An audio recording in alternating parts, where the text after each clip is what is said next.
کے بعد میں کچھ دور ایسا گزرا ہے دہشت گردیوں کا کہ اس میں مطلب خطرات تھے.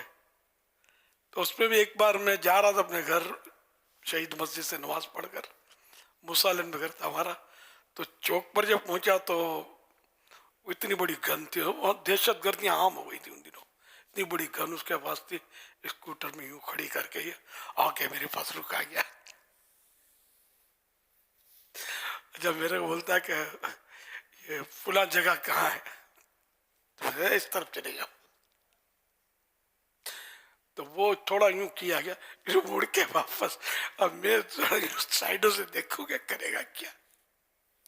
الحمدللہ کچھ بھی نہیں کیا اس نے، کیونکہ وہ پہلے مولاناؤں کے خلاف بڑی ایک دور گزرا ہے، داڑھی والوں کے خلاف، علماء کے خلاف، مذہبی لوگوں کے خلاف ایک اچھی خاصی مہم چلی ہے ہمارے یہاں. نفرتوں کا ایک مطلب دور چلا ہے. نیو جنریشن کو شاید پتہ نہیں ہوگا، جو میری عمر کے بلکہ ادھیڑ عمر کے ہوں گے ان کو بھی یاد ہوگا کہ ایسا دور چلا تھا. بہت مولویوں کو برا بھلا کہا جاتا تھا. تو لیکن آہستہ آہستہ ذرا کہ وہ قلب منقلب ہوتے رہتے. اب وہ دور نہیں ہے کہ اس طرح نفرتوں مولانا سے یا علماء سے نفرتوں کا ایک مطلب یعنی کہ ذہن بنایا جاتا ہو، اتنا اب نہیں ہے.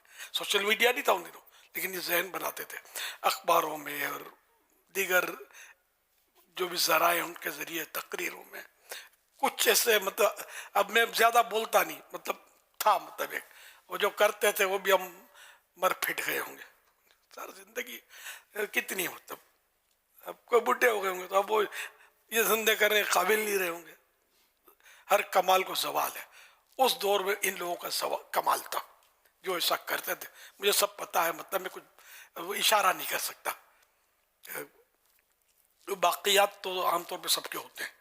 خواہ کوئی دعوت اسلامی بس پر امن طریقے پر دین کا کام کرتی رہے. اللہ پاک اس کو نظر بد سے بچائے. صلو علی الحبیب صلی اللہ علی محمد.